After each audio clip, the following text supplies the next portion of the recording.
Trešnjevcu z namenom, da izvedemo terenski del usposabljanja za voznike BOV, ki bodo vozili ta vozila, da se seznanijo z vsemi podrobnostmi vozila oziroma s vsemi sklopi oziroma vsem potrebnim, kar bojo rabili za svoje delo pri vožnji.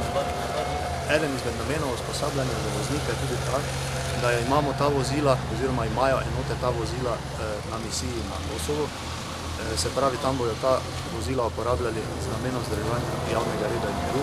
Se pravi, sedaj ti vozniki, ki bojo na misiji vozili ta vozila, upravljajo to licenco za voznika, da bojo primerno usposobljeni in pa pripravljeni na odhod na misijo. Danes se udeležujem tele licence za vozilo BOV, da se bolje seznanimo z vozilom in pridobimo malo izkušenj glede same vožnje in popolno seznanitev z vozilom, s katerim bomo upravljali na prihajajoči misiji KFOR 27, ki se upravljamo zdaj v mesecu marcu na Kosovo.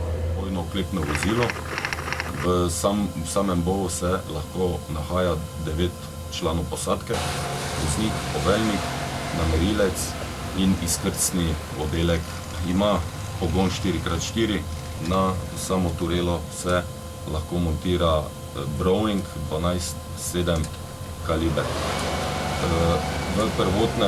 Prvotni namen tega vozila je vzdrževanje javnega reda in miru. Poleg tega vozila spadajo tudi mreže, katere se montirajo od zunaj. Vožnja je bila zelo dobra, imeli smo tudi pravi teren za njo, bilo je ogromno blata. Vozilo se vozi zelo lepo, moram priznati, obvezno uporabljamo čelade, ruka pa zelo.